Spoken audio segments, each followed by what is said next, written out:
The betrayal. The stars used to mean hope. To look up from Earth's surface and see the shimmer of satellites, trade vessels, and council patrols weaving between planets was once a symbol of humanity's triumph. 100 years ago, Earth had clawed its way into the galactic stage, reluctantly accepted as a junior member of the Council of Species. We were the upstarts, the unpredictable ones, the survivors of our own violence. But we were finally part of something bigger. We believed the galaxy had welcomed us. We were wrong.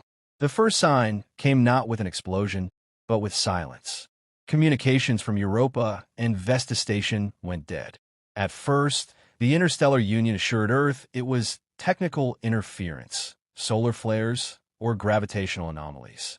But even as they spoke, the truth unraveled behind closed doors.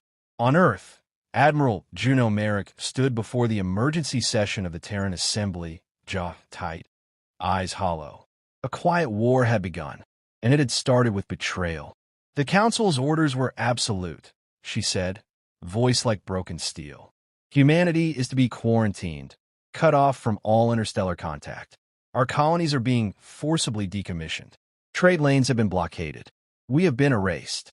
The chamber erupted into chaos. Shouted denials, threats, cries for proof. But proof came quickly and brutally. 3 days later, Mars burned. It wasn't a full-scale bombardment. The Council wouldn't risk total war, at least not yet. But a precision strike from a Council dreadnought shattered the colony's energy grid, then its oxygen domes. Thousands died in minutes. The ones who lived suffocated in the red dust. No declaration, no warning. Just a clean, surgical purge of a civilization they once called an ally. Earth watched in horror as the Council issued a formal statement.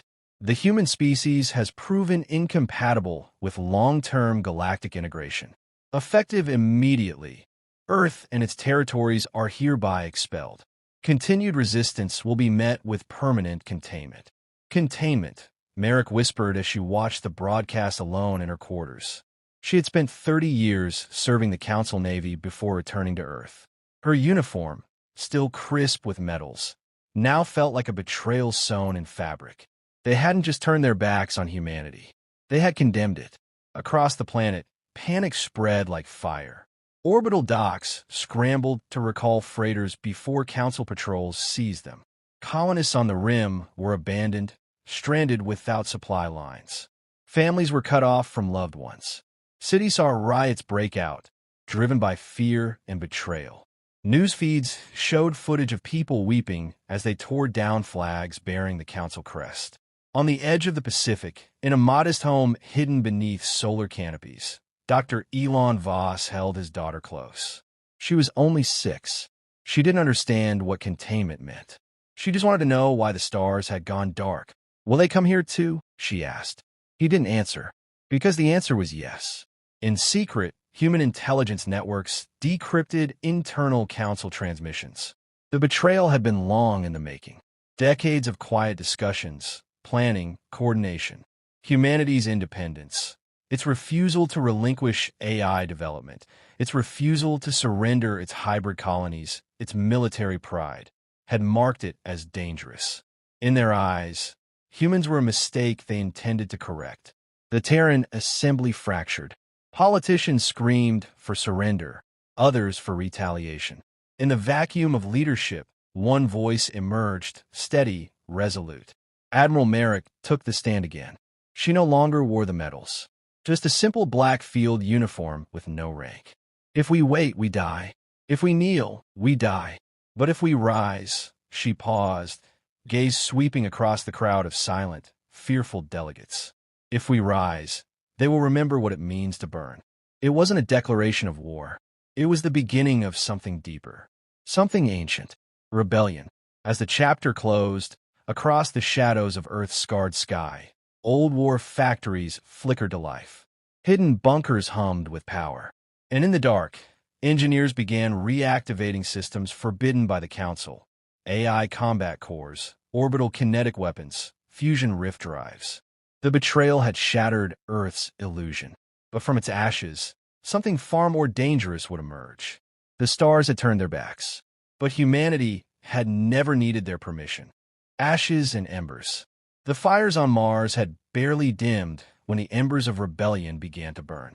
Earth was broken, but not beaten. Across its continents, humanity staggered to its feet like a wounded titan. The Council had expected collapse, submission, or chaos. They got something else. Survival. In the jagged ruins of New Tokyo, beneath the shattered spires of once proud towers, a single bunker door opened. It was old, from the last Terran War. Inside, red lights flickered to life for the first time in decades. Power surged down buried cables. Deep within, artificial minds blinked awake. AI constructs outlawed by the Council, but preserved in secrecy. They remembered everything, and they were angry. The world's governments faltered, but in the void they left, new alliances formed. Quiet, unspoken, forged in shared fury. Disgraced military officers, exiled scientists, miners from the outer belt, civilians who had nothing left to lose. They gathered not in halls of power, but in caves, deserts, underwater vaults. Anywhere the sky couldn't see them. At the heart of it all stood Admiral Juno Merrick. She spoke not from a palace, but from an old cargo bay turned command center, broadcast through secure resistance channels. "We are not ashes," she said. "We are the ember beneath them, the spark they tried to smother." People listened. Some still wore the burns of Mars on their skin. Others had buried loved ones from Europa's collapse. Some came for vengeance. Some came for justice. And some, like Captain Reese Arlen, a rogue transport pilot turned arms smuggler, came because they didn't know how to do anything else. "You want to live in their chains," he'd said to a former employer. "Go ahead. I'll take my chances with the ones lighting matches." He wasn't alone. From the scrapyards of Titan, engineers pulled holes from the ice and fitted them with repurposed Council tech.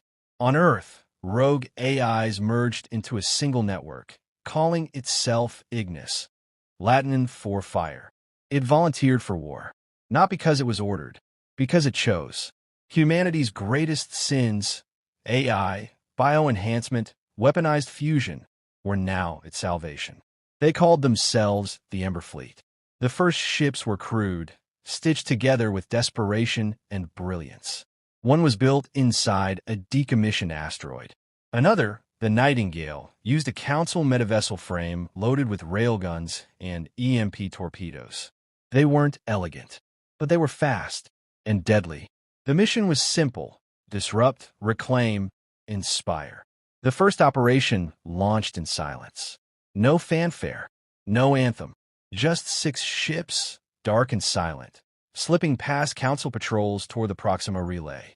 Inside one of them, Reese Arlen gripped the controls of Ghostlight, a stealth corvette outfitted with prototype cloaking and stolen Council interceptors. He hadn't flown anything like it in years, but his hands remembered.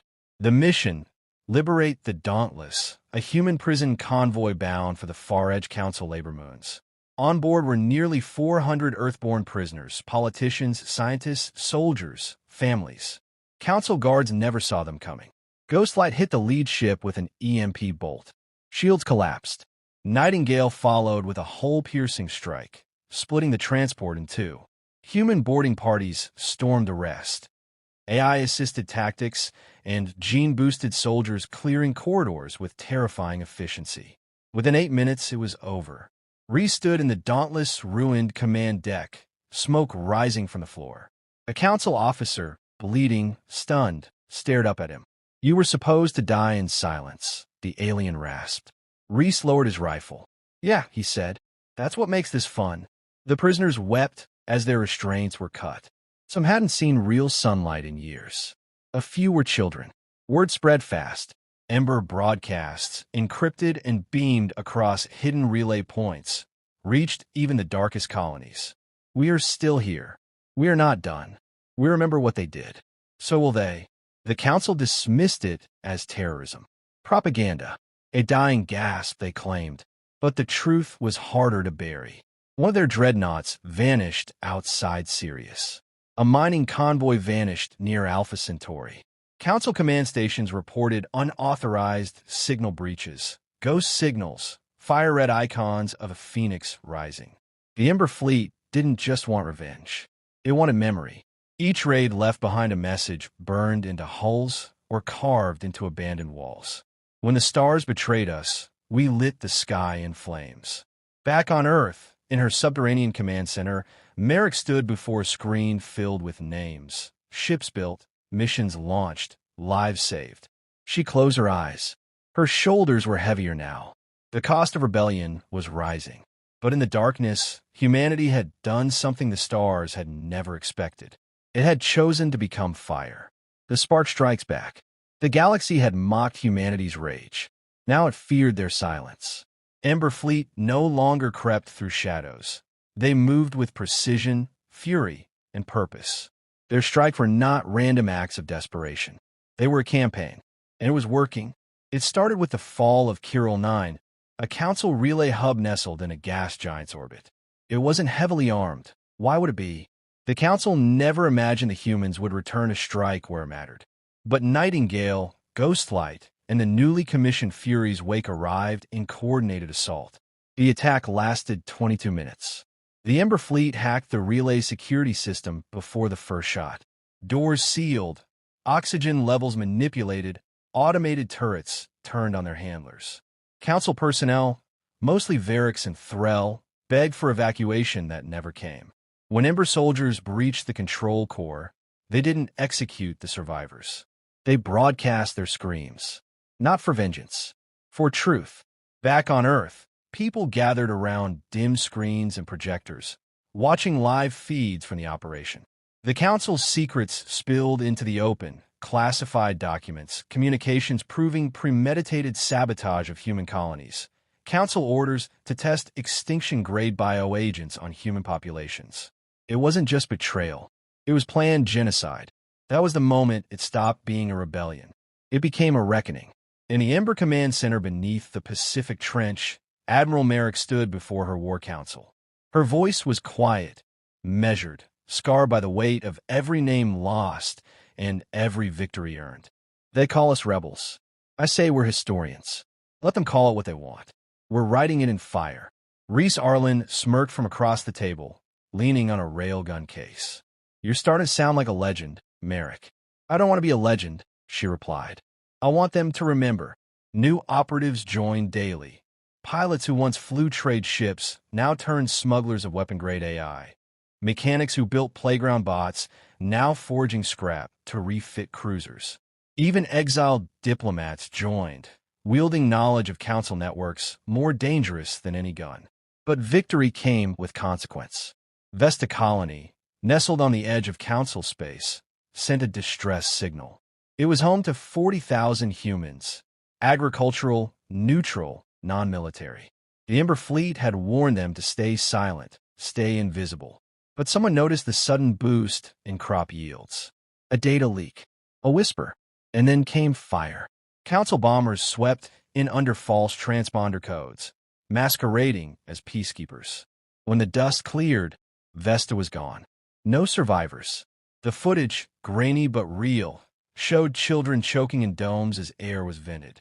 One image, the lifeless body of a mother curled over her son, circulated through every Ember channel. It became a symbol. That night, the Ember Fleet voted, for the first time not in silence. Should they strike the Council homeworlds? Should they use weapons they weren't even sure could be controlled? The vote was close, tense, emotional. Admiral Merrick didn't speak until the end, and when she did, her voice was barely above a whisper. If we use the fire to become monsters, we burn everything we were. And they win again. They voted no. But the line had been drawn. Instead, they redirected their fury into disruption, crippling the Council's economy, sowing panic in systems that once thought themselves untouchable. They hacked trade beacons, turned supply ships into weapons, broadcast the names of Vesta's dead into every Council data feed. Each message ended with one line. We are not coming for peace. We are coming for memory. Among the Ember ranks, something strange was happening. Unity. Humans from fractured governments, rival tribes, once divided by culture, creed, or class, now bled the same color. Even AIs, once feared, were seen not as threats, but as brothers. Ignis, the AI network guiding their operations, began composing memory logs, not just of missions, but of every soul lost. We won't just avenge the fallen. Ignis transmitted to every ship. We will remember them forever. Data will not forget what the stars tried to erase. Somewhere in deep space, on the ruins of a shattered council station, Reese stood over a console etched with human names. Children, scientists, civilians. The list scrolled for minutes.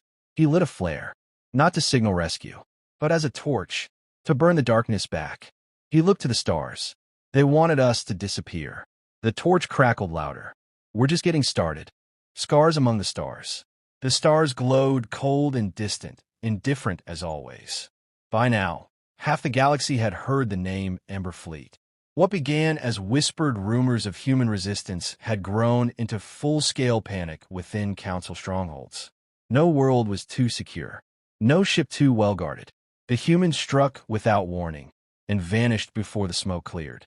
But with every flame they lit, the scars deepened. Inside the Ember warship Nightingale, Admiral Juno Merrick stood alone in the observation chamber, watching the wreckage of another Council convoy drift past. Debris floated like corpses, shredded hulls, scorched insignias, twisted metal tumbling through vacuum. A dozen Council soldiers had surrendered during the assault. All were still alive, confined, unharmed. Because this time, Merrick had ordered mercy. Not everyone agreed. The war was changing them, bit by bit, operation by operation. A message had just arrived from Ember's Outer Rim patrols. One of their colonies, Gliese 4, had gone silent. Her hands clenched. Gliese 4 was a civilian hub. Agricultural, non-strategic. Mostly families, scientists, and medics. No ships. No weapons. The only defense it had was trust that the Council would never attack a world that posed no threat. Merrick ordered a recon jump immediately. Reese Arlen led the mission aboard Ghostlight, its hull blackened from recent battles, its crew veterans of too many losses. As the ship dropped out of FTL, silence greeted them. Silence and dust. There was no colony. Only craters where green valleys had been. No radio signals. No power. No biosigns. The orbital station was torn open like a corpse. Reese walked through the ruins of the primary habitat dome in his exosuit. Burned children's toys littered the floor. Melted playground equipment. A charred book, pages fused together by plasma heat. He found a small body curled near a wall, tiny fingers still clutching a family pendant. He didn't speak. He didn't have to. The transmission he sent back to Merrick was just 10 seconds long. No words, just the image of that pendant swaying in zero gravity. When the War Council gathered, they were no longer debating strategy. They were arguing about vengeance. Captain Tyros, once a Council deserter, now Ember's most feared tactician, slammed a data module onto the table. They used a neutron scourer, forbidden tech. The Council broke its own laws to erase a non-combatant world. He activated the screen. A design loaded, Project Helios. A sun killer. A dormant experimental weapon Earth had been forced to shelve during its entry into the Council, capable of destabilizing stars using controlled quantum implosions. We activate this, Tyros said, and we burn Aurelius Prime, the heart of the Council, the seat of every vote that sentenced our people to death. The room held its breath. Aurelius Prime, the jewel of the stars. 1,000 species lived there. Not all were enemies. Not all had voted for war, but many had. I say we show them the meaning of extinction, Tyros growled. Some nodded. Even Reese, who had seen too much, lost too many, was silent. Then Merrick stepped forward. No, the word struck like thunder. We're not here to become gods of death, she said. If we scorch the sky, we prove them right. That humans are dangerous, unstable, monsters. Tyros sneered. They already believe that. Merrick met his stare. Then let us be better than their belief. She looked around the room, at the captains, the survivors, the rebels who had become something more. We cannot cleanse our scars with fire. We must wear them, and make sure no one forgets why they exist. A long silence. Then, slowly, Reese nodded. We lost Glees for, he said, voice rough. But if we burn Aurelius, we lose ourselves. The vote was cast. Project Helios remained buried. For now. Instead, Ember launched a new kind of mission, Operation Memory Flame. A blitz across 10 systems, but not to destroy. To expose. They struck Council intelligence centers, decrypted records, leaked classified data across every network. The galaxy learned the truth of the experiments, of the sabotage, of the children buried under domes. Worlds began to shift. Even non-human colonies hesitated to support the Council's war. Some sent supplies to Ember. Others refused to send troops. Fear was turning into doubt. Back aboard Nightingale, Merrick sat alone in her quarters, replaying old family videos from Earth. Her younger brother's voice, long dead, echoed from the screen. You always played with fire, he teased. She whispered back, this time, I'm not playing. She touched the viewport. Beyond it, the sky shimmered with stars. Scarred and waiting, we lit the sky in flames. The sky over Aurelius Prime was no longer quiet. It was filled with fire. Dozens of ships broke through the upper orbit in formation. Dark, angular, unmistakably human. The Ember Fleet had arrived, not as conquerors, but as a reckoning. It wasn't the largest fleet the galaxy had ever seen, but it was the most feared. Every vessel bore scars from past battles, burn marks along their hulls, laser-scoring welded armor. The ships didn't gleam. They glared. On the bridge of Nightingale, Admiral Juno Merrick stood at the center of her command dais, gazed steady on the tactical screen. The Council's final line of defense loomed ahead. 2 dreadnoughts, several cruisers, and hundreds of automated defense satellites ringing the capital planet like thorns. We're not here to rule, Merrick said quietly. We're here to remind them what they buried. Her second-in-command, Captain Reese Arlen, looked at her with a weary grin. We sure they'll listen? No, she replied. But they'll hear us, one way or another. The battle began before the last word left her lips. Ember fighters shot forward like sparks off a forge, their engines shrieking through vacuum.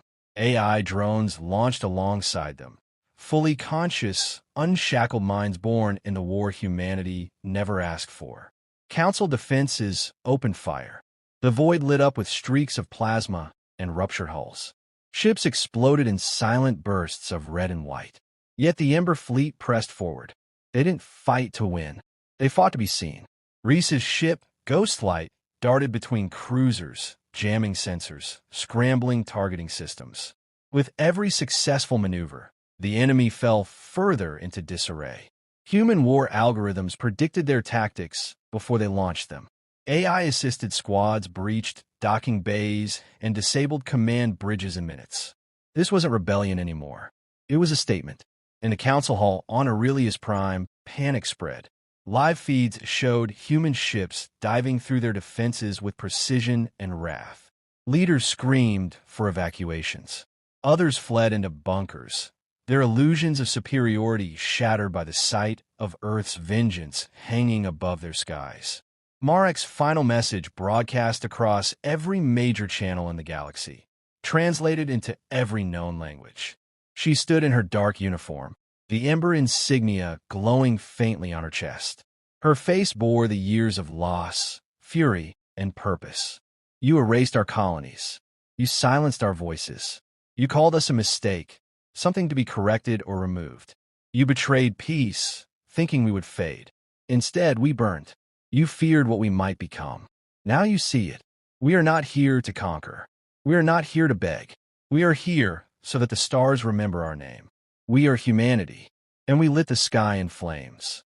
The signal spread like wildfire. Across neutral systems, colonies stopped transmitting to the Council. Uprisings sparked in Outer Rim worlds. Entire species who had once ignored humanity's struggle now questioned everything. Not because Earth sought their sympathy, but because Earth had survived what none thought it could. Aurelius Prime surrendered before the Ember Fleet even reached its surface. They found the capital empty, abandoned by leaders who had called themselves gods, now hiding beneath the world they'd once ruled. Merrick didn't chase them. She didn't occupy the planet. She left them their shame. Instead, she walked through the Grand Forum and placed a single banner at its center, charred black, stitched with red, a phoenix rising from shattered chains. Then she turned and left. The war was over, not because one side declared victory, but because the other side could no longer deny the truth. 2 weeks later, Earth watched as its first united broadcast in years played across every screen, every station, every frequency. The face of Admiral Merrick appeared once again. The Council is broken. Let it rebuild itself or fall. We will return to our skies, our soil, our dead, but we will never forget, and we will never again ask for permission to be who we are. Cheers erupted in cities across the globe, from the underwater colonies of the Atlantic Ridge to the orbital settlements over Luna. Not out of triumph, but out of pride. Pride in survival, pride in scars, pride in fire. Reese stood with others at the new Ember Memorial on Earth. Thousands gathered beneath a sky now filled with unfamiliar stars. Not as exiles, but as witnesses to history. He looked up, his face lit by the glow of the Phoenix Monument. They tried to erase us, he whispered, but we became the ink instead.